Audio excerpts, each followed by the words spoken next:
Chers fans de foot, bonjour et bienvenue sur le pas du foot. Dans ce numéro, nous allons analyser la deuxième journée de la Ligue des Champions, les matchs qui se sont déroulés hier avec l'ouverture de la soirée par le Real de Madrid qui se rendait au Kazakhstan contre Almaty, Kairat Almaty, un novice, le petit pousset qui découvrait la Ligue des Champions contre, je dirais, deuxième match, mais qui découvrait la grande Ligue des Champions contre un grand nom.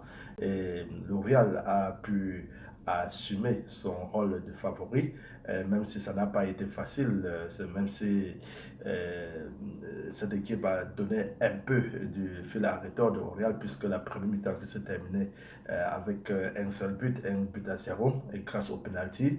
Donc, ça n'a pas été facile pour le Real de Madrid. Bon, en fin de compte, comme toujours, le Real a pu compter sur Kylian Mbappé qui profite ou bien qui fait profiter du Real de sa forme olympique pour prendre le dessus sur le petit pousset.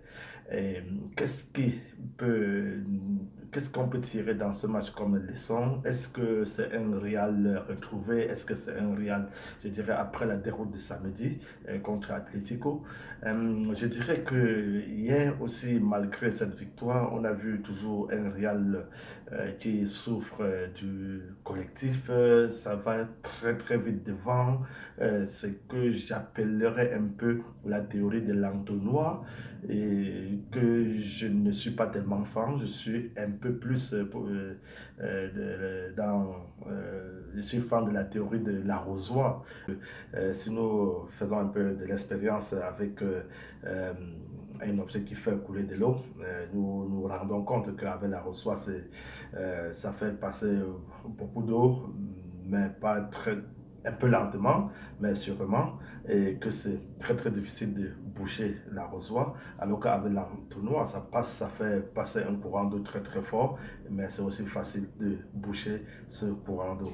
Voilà, donc une équipe qui mise sur un seul joueur, c'est une équipe qui joue avec la théorie de l'entonnoir. Et celle qui joue ou qui joue avec une attaque diversifiée. Quand je parle de ça, la diversification, je ne veux pas cibler un joueur, je veux parler du profil qu'on a devant. Donc, si nous marquons nos buts en allant plus vite que l'adversaire, ce qui est le cas des attaquants du Real, ça va nous faire bugger ou bien ça va nous porter, va nous mettre en danger, en difficulté quand un bloc sera bas ou bien quand on aura des défenseurs de très bonne qualité qui ne vont pas nous offrir les espaces. Alors, le deuxième match de phare de la soirée, c'était, comme je dirais, grand nom.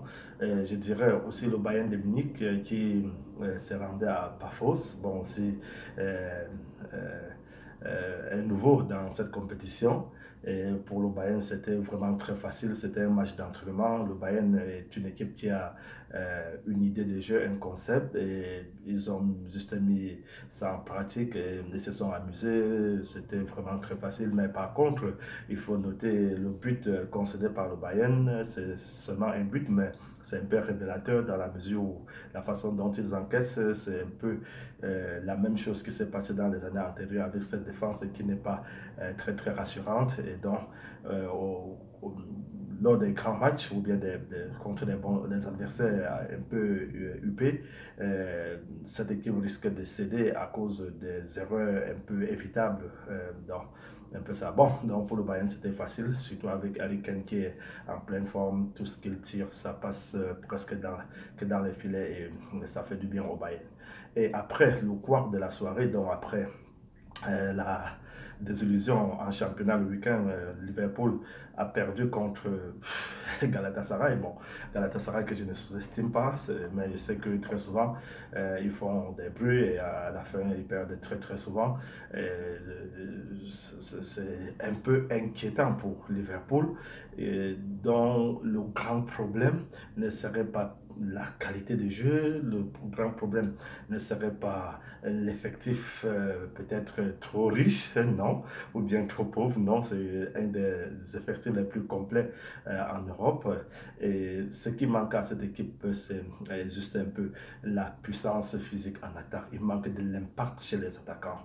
Et on a Wirtz, c'est un poids léger, on a Etsikite, c'est un poids léger, on a Isaac aussi, et tous les autres. Frimpong, je l'ai aussi vu autour de la surface de réparation et tout. Et Gapo n'est pas mal, mais ça manque un peu plus d'agilité, plus de la vélocité dans les actions, c'est un peu lent. Et il manque du corps un peu dans la surface de réparation pour secouer l'adversaire et tout.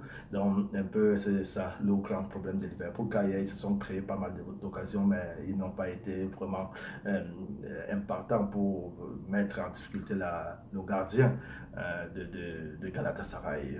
Voilà. Alors, n'oublions pas le grand Olympique de Marseille qui nous fait peut-être rêver, qui nous fait croire que, bon, après l'édition 2024-2025 qui nous a euh, fait vivre tout genre de folie. Pour la première fois, Tottenham a remporté un titre. Paris Saint-Germain, qui a subi tant d'humiliations en Europe, a remporté aussi la Ligue des Champions. Les Crystal Palace ont remporté un titre en Angleterre. Tout a été juste un peu bafoué. Tout, ça veut dire que tout est possible. Et Marseille, qui sort vraiment d'une période très, très, très top, après la défaite concédée à Madrid il y a à peine 2 semaines, la défaite qu'ils n'avaient pas méritée. Et, à la suite de cette défaite, ils ont eu à jouer contre le Paris Saint-Germain. Ils ont battu Paris Saint-Germain en début de la semaine passée. Une victoire qui a relancé la Ligue 1, une victoire qui met un peu le suspense dans ce championnat qui a été toujours considéré comme un acquis pour le PSG, même si le match n'est pas décisif pour la suite, parce que n'oublions pas que Paris était très très réduit. Paris était aussi avait la tête ailleurs avec cette histoire de ballon d'or et tout. Donc Marseille a fait vraiment de très bons résultats ces dernières semaines. Et surtout, n'oublions pas le match de ce vendredi contre Strasbourg, où il renverse Strasbourg. Strasbourg qui fait partie des meilleures équipes en Ligue 1 depuis plus d'une saison. Et ils sont allés gagner à Strasbourg. Et hier, ils ont donné une leçon du foot à Ajax d'Amsterdam. Donc, qu'est-ce qu'on peut dire? Quelles sont les leçons à tirer sur cette performance ou bien ces performances de Marseille? Je dirais que Marseille euh, euh, subit aussi la tendance dont le football nous fait vivre depuis un certain temps. Il n'y a plus vraiment de très forts. Il suffit juste de former un groupe homogène, un groupe dans lequel il n'y a pas de leader. Il n'y a personne qui se considère comme grand leader. Euh, il suffit un collectif pour faire les très bons résultats, et Marseille est sur le bon chemin. Marseille peut croire, Marseille a ses chances pour faire des bons résultats, non seulement en Ligue 1, mais aussi en Europe, et surtout en Europe de nos jours. Il n'y a plus de très très grandes équipes. Et certes, le Paris Saint-Germain a dégagé quelque chose l'année passée, surtout le bagage technique qui a fait la différence, mais dans les matchs un peu décisifs, il faut juste de l'abnégation, de la résilience, il faut juste une idée de jeu et un collectif prêt à tout donner pour défendre les couleurs de son maillot, pour atteindre les grands résultats. Et pour la suite, on leur souhaite bonne chance, on leur souhaite beaucoup de réussite, qu'ils aillent au sommet, pourquoi pas. Voilà, chers amis et fans du foot, si vous avez aimé mon analyse, n'hésitez pas de la liker, de vous abonner et surtout de la partager. Je vous souhaite une bonne et excellente journée. À très bientôt. Bye bye.